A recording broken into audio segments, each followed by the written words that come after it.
kelompok 3, kami akan menampilkan video berita acara mengenai realisasi pemindahan Ibu Kota Indonesia untuk pemenuhan tugas UTS Public Relation dengan dosen pengampu Ibu Vivi Rahmatus Sofia SE MSI.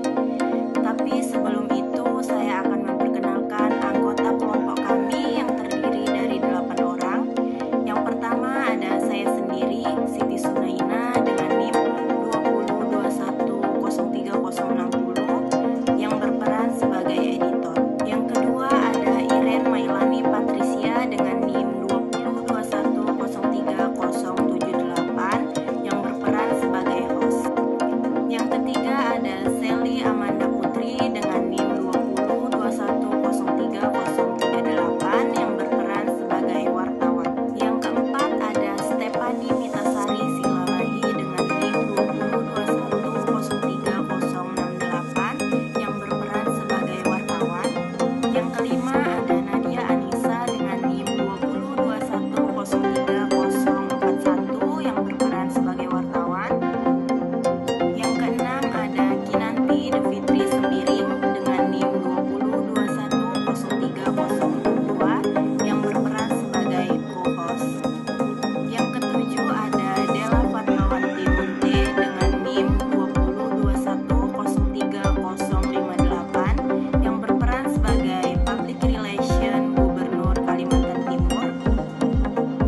Dan yang terakhir ada Sabrina Danis Miranda dengan NIM 202103039 yang berperan sebagai wartawan.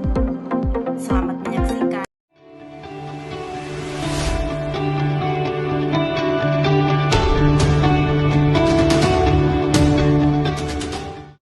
Selamat siang dan selamat datang di kelas BINUS. Saya Airan Mailani Patricia dan rekan saya Kinanti Devitri.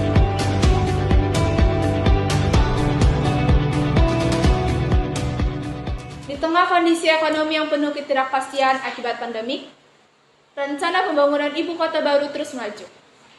Mega proyek ambisius sekaligus bersejarah akan berdampak sangat panjang. Seperti apa kondisi sebenarnya di titik nol ibu kota yang baru? Siapa sajakah yang diuntungkan dari rencana pemindahan ibu kota ini? Dengan ini saya mohon izin untuk memindahkan ibu kota negara kita. Alokasi ibu kota baru yang paling ideal adalah sebagian Kabupaten Penajam Pasar Utara dan sebagian di Kabupaten Kutai Kertanegara, Kalimantan Timur. Berdasarkan dokumen dari Bappenas akan memakan biaya sebesar 466 triliun rupiah. Saya melihat pemaksaan pemindahan ibu kota bagi Pak Jokowi, kelihatannya Pak Jokowi ingin memiliki legacy gitu. Siapa kemudian yang mengelola atau kemudian memimpin ibu kota negara tersebut? Apakah itu bentuknya sama atau bentuknya berbeda?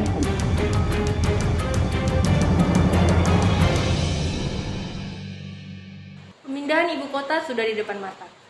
Selasa kemarin, 7 Desember, rapat paripurna DPR menetapkan anggota Pansus RUU IKN. Di samping proses yang terus dikebut, pro kontra mengenai mega proyek ini juga terus mengemuka. Bagaimana persiapan pemerintah daerah atas proyek pemindahan ibu kota negara? Bagaimana kajian hingga potensi persoalan yang diantisipasi? Dan sejauh mana sesungguhnya warga dilibatkan dalam mega proyek ini? Untuk menjawab tiap pertanyaan, kami mengundang perwakilan dari pemerintah Kalimantan Timur, Public Relation Gubernur Kalimantan Timur, yaitu Ibu Della Fatmawati, yang mewakili Bapak Gubernur Kalimantan Timur, Isran Nur. Iya, selamat pagi Ibu, selamat datang, bagaimana kabarnya? Ya, pagi. Puji Tuhan, saya sehat. Baik Ibu, kita langsung saja. Mengenai mega proyek pemindahan ibu kota negara baru, seberapa antusias masyarakat di sana mendengar kabar ini? Soal masyarakat di sana sangat senang dan welcome. Dan memang karena tidak mengganggu masyarakat.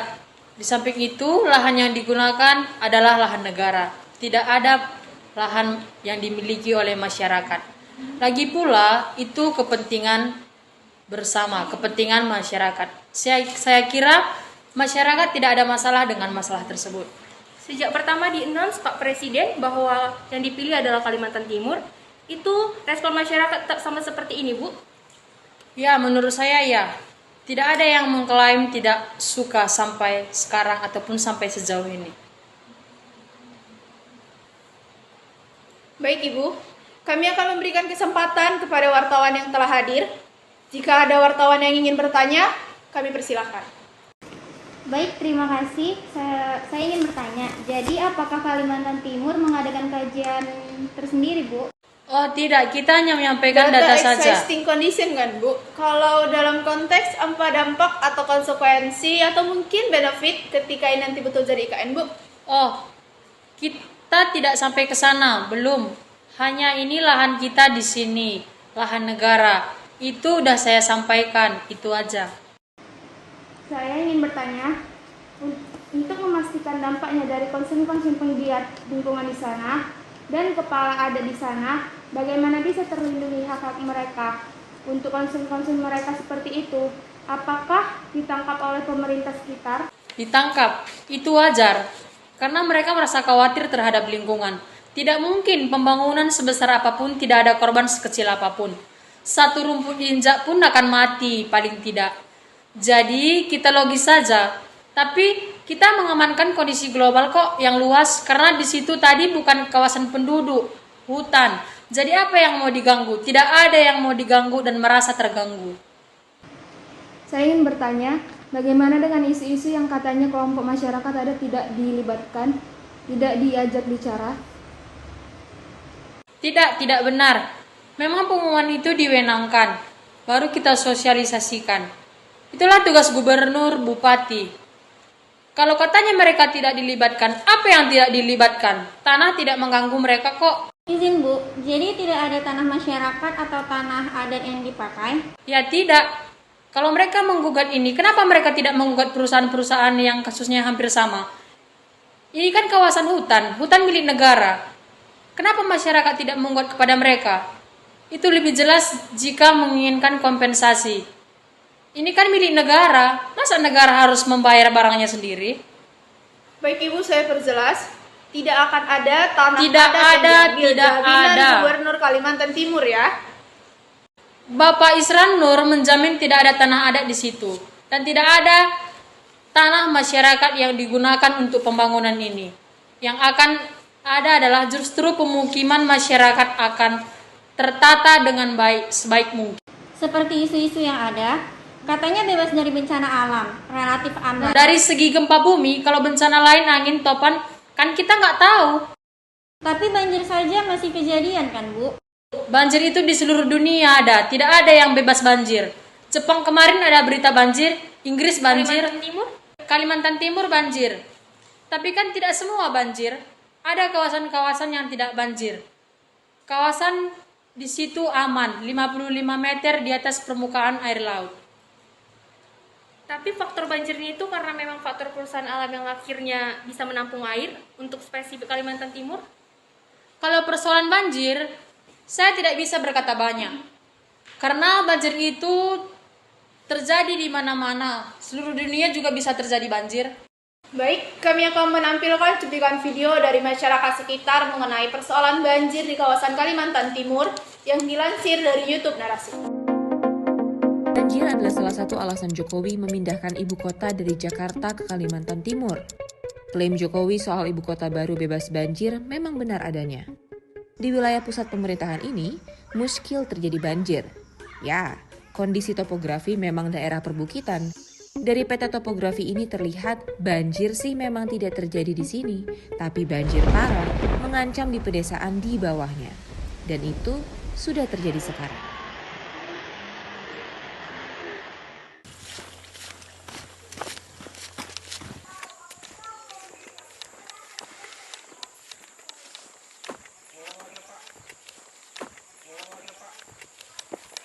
Kalau musim hujan datang ya dampaknya ya begini lah. Masyarakat di sini habis ini. Harus dipindahkan ke gunung semua. Kalau pas datang banjir besar karena di sini harus setengah rumah semua ini ketinggian airnya. Nah, dengan dua sungai ini kan. Tapi parah banjir sini Pak ya kalau hujan besar ya? Parah sini, karena semua dari hutan ataupun dari itu karena sekarang daerah penampungan. Jadi tidak ada istilahnya tuh persapan air tuh tidak ada. Kurasa mungkin jelas terpengaruh lagi. Dan belum lagi sampah-sampahnya kan. Lebih nanti kalau ada IKN kita tidak ngerti itu. Siapa tahu lebih parah lagi kan.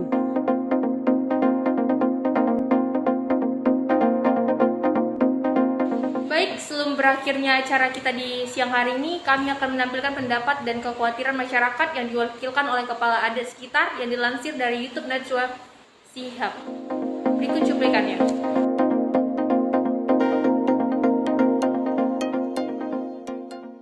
Soal IKN, apa pernah Bapak sebagai tetua adat suku Balik bertemu dengan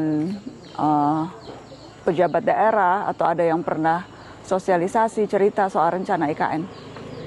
Kalau bilang nggak pernah, juga pernah ya. Saya juga pernah dulu ketemu Menteri Munajir Effendi atau Menteri Pedesaan, dua menteri dulu datang ya.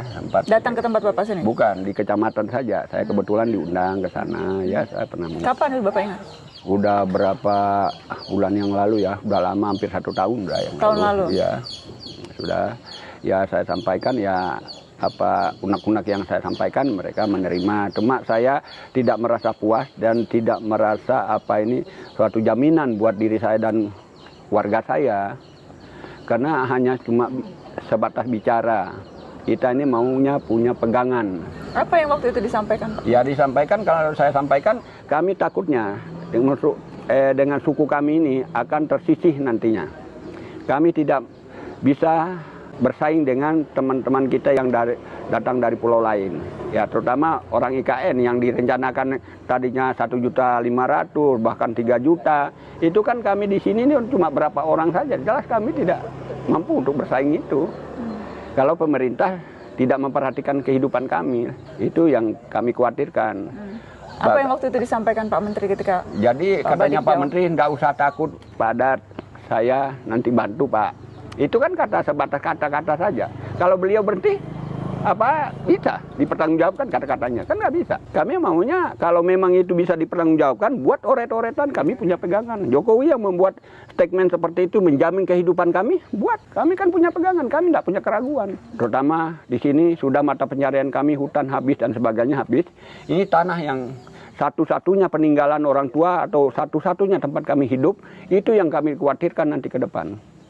Karena statusnya tanah kami untuk di Kelurahan Sepaku ini kelurahan. Tapi kalau kami bilang kampung ini Kelurahan Sepaku ini masih status tanah itu KBK. Jadi tidak ada yang namanya APL yang bikin sertifikat gratis dan sebagainya, itu tidak ada. Belum ada di sini. Jadi pegangan warga sekarang atas tidak itu? Ada. Cuma paling segel atau surat garapan. Jadi kalau sertifikat nggak ada. Udah pernah diurus Pak? Atau pernah kami ngurus, katanya ini kan statusnya repot lah urusannya. Bukan kita udah ngurus ke provinsi, ke kabupaten dan sebagainya. Ini kan urus menteri katanya. Alasannya mereka kan begitu. Mereka ini siapa?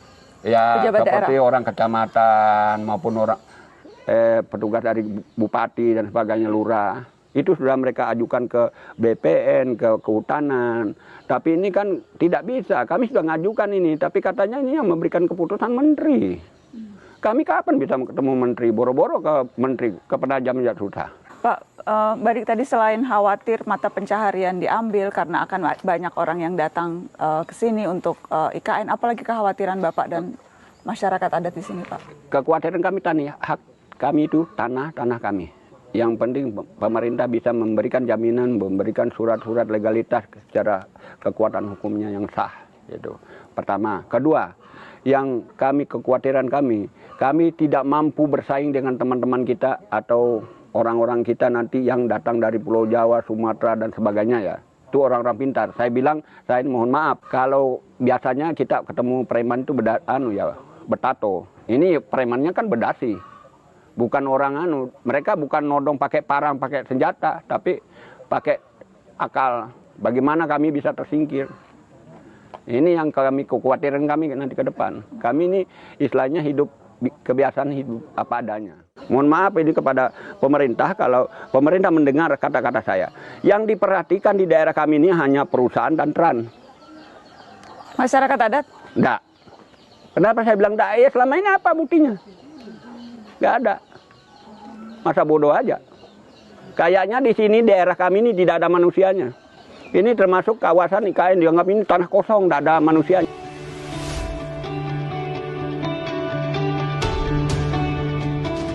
Rencana pemindahan ibu kota Indonesia ke Kalimantan menuai pendapat di berbagai kalangan, sehingga memunculkan jejak pendapat publik. Lalu, bagaimana pendapat masyarakat DKI Jakarta mengenai jejak pendapat ini? Dilansir dari CNN, berikut liputannya. Ibu kota baru ke Pulau Kalimantan bukanlah hal yang sederhana. Mulai dari gedung perkantoran hingga sarana pendukung lainnya akan dipindahkan secara bertahap. Wakil Ketua Komisi 2 DPR RI, Herman Hairon, menyarankan Presiden Joko Widodo untuk melakukan jajak pendapat terlebih dahulu kepada masyarakat. Namun di sisi lain, pihak istana merasa tidak perlu melakukan referendum, melainkan perlu persetujuan dari DPR RI sebagai pihak dari representasi rakyat. Lalu bagaimana pendapat warga Ibu Kota DKI Jakarta mengenai hal ini? Mari kita tanyakan.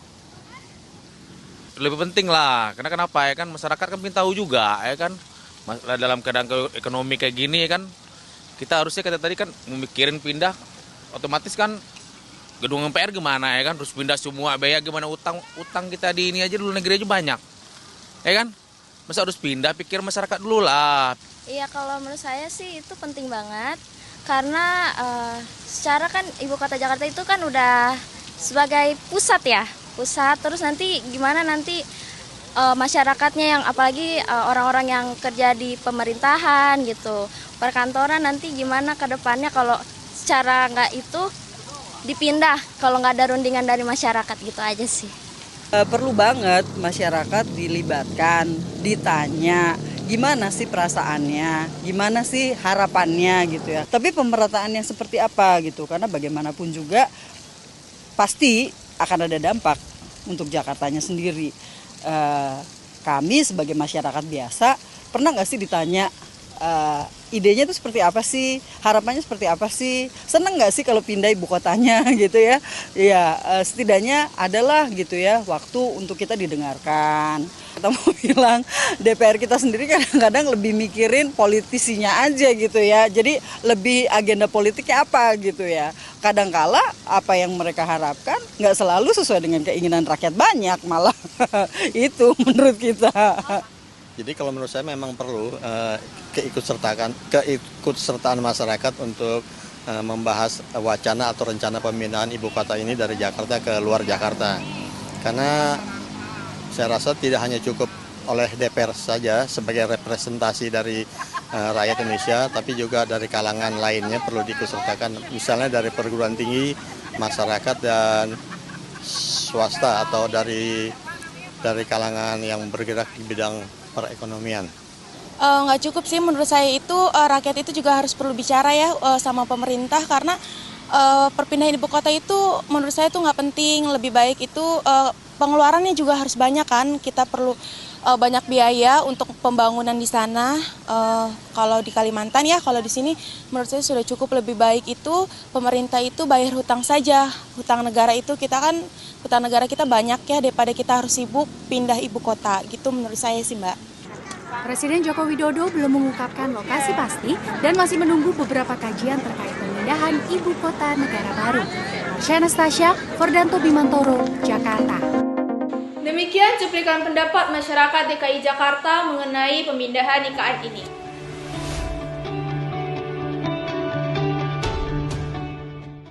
Pemindahan ibu kota negara banyak menuai pro kontra dari setiap kalangan. Mega proyek ini juga sangat memperhatikan faktor dan dampak dari lingkungan sekitar. Berbagai kekhawatiran masyarakat ditanggapi oleh pemerintah sekitar. Gubernur Kalimantan Timur Isran Nur berpendapat bahwa tidak ada tanah masyarakat yang diambil. Kawasan yang diambil merupakan kawasan milik negara. Untuk bencana alam, tidak menutup kemungkinan juga akan terjadi pada kawasan IKN yang terbaru. Mega proyek ini juga tidak menutup kemungkinan adanya korban sekecil apapun akibat dari proyek ini. Dari segi geografis, wilayah yang akan dijadikan IKN ini baru cukup aman untuk persoalan banjir. beradalah kita pada penghujung acara ini. Terima kasih buat Ibu Della Fatmawati yang telah meluangkan waktunya sebagai narasumber. Dan terima kasih juga pada segenap wartawan yang sudah hadir di acara ini.